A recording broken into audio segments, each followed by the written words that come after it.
Бір жігітке тұрмысқа шыққан әпкелі сіңлілер болған оқиға. Қызықты әңгімелерді жіберіп алмас үшін арнаға тіркеле кетуді ұмытпаңыз. Естімеген елде көп. Өткенде Қостанайға іс-сапармен барып қайттым. Қайтар жолда мен отырған купеге екі үлкен апа келіп кірді.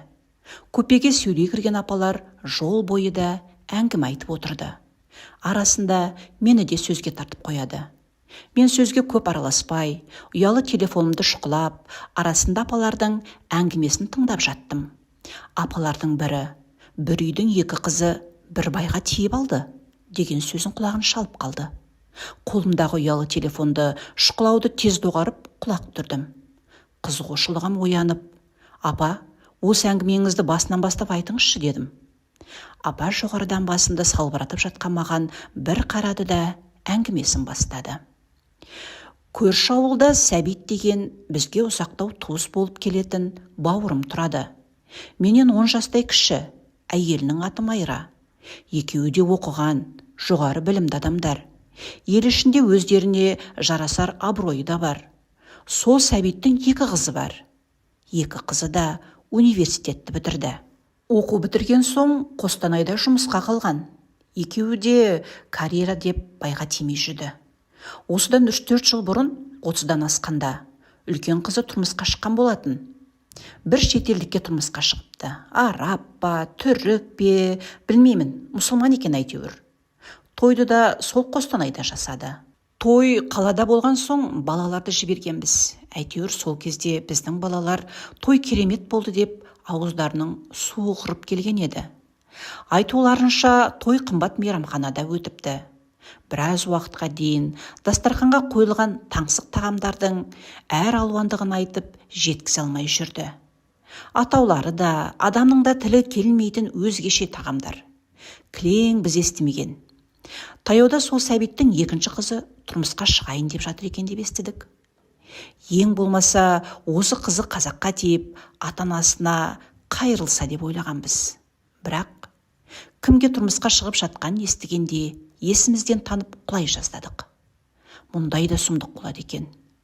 Тіпті айтуға тілің бармайды. Сөйтсек Сәбиттің екінші қызы өзінің туған жездесіне тиіп жатыр екен.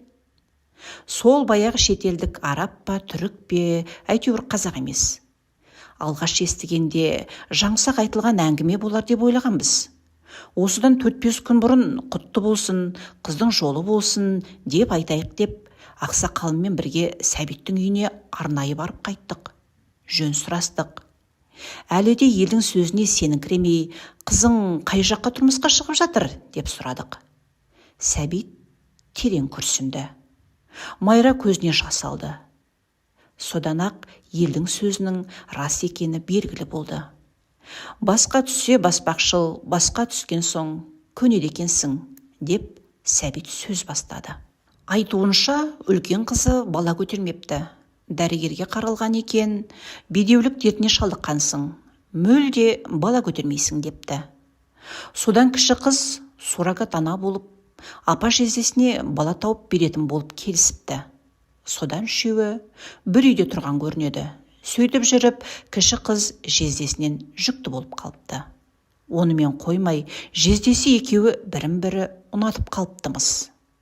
Содан үшеуі келісе отырып, кіші қыз жездесіне тоқал болатын болып шешіпті деп Сәбит байғұс кемсеңдеп отыр. Майраны тіптен аяп кеттім. Жылай-жылай көзі ісіп, екі иығы қушиып қалыпты. Мұндайда онсыз да іштер іріп отырған адамдарға балаға дұрыс тәрбие бермегенсіңдер деп ашуланарға да, бірдеңе деп ақыл айтарға да білмейді екенсің. Әйтсе де ақылға шақырып, әлі де болса ол ойларынан қайтармайсыңдар ма дедік. Сәбиттің айтпады деймісіздер ме? Тыңдар құлақ болса, айтылмаған сөз қалған жоқ деп еңкілдеп жылағанын көргенде шыдай алмай ақсақалымыз екеуміз көзімізге жас алдық. Біздің қазақ, уа Алла, бала бер, бала берсең сана бер, сана бермесең ала бер деп қалай ғана өзегін жарып шыққан баласын қиды екен деп ойлайтынмын. Қазір ойласам, осындайды айтқан екен ғой. Аллаға тәубе деймін.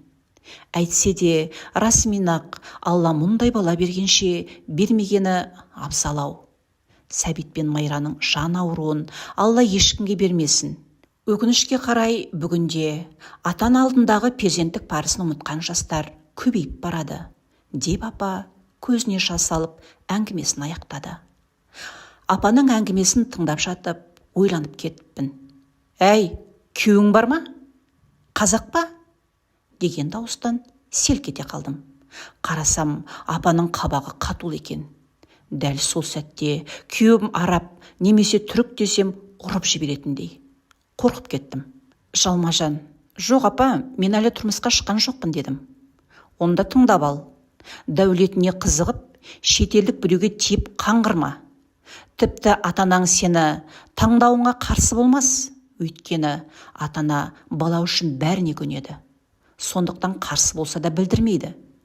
Бірақ ондай жағдайда олар өлгенше бауыры езіліп, жүрегі сыздап өтеді. Соны ұмытпа» деді. Апаның мына сөздері құлағымнан кетпей қойды. Расымен де бүгінде байлығына қызығып, шетелдіктерге тұрмысқа кетіп жатқан қазақ қыздарының көбейіп бара жатқаны рас. Махаббат қой деп менің сөзіме қарсы шығатындар да табылар. Бұл жерде сезім бар деген жалған. Барлығының өз есебі бар. Тек ата-ананың жанын ұғып, жан дүниесіне үңіліп жатқан бірі жоқ. Қазақ қыздарына ата-аналарыңды байлыққа айырбастамаңыздаршы дегім келеді. Авторы Жазира.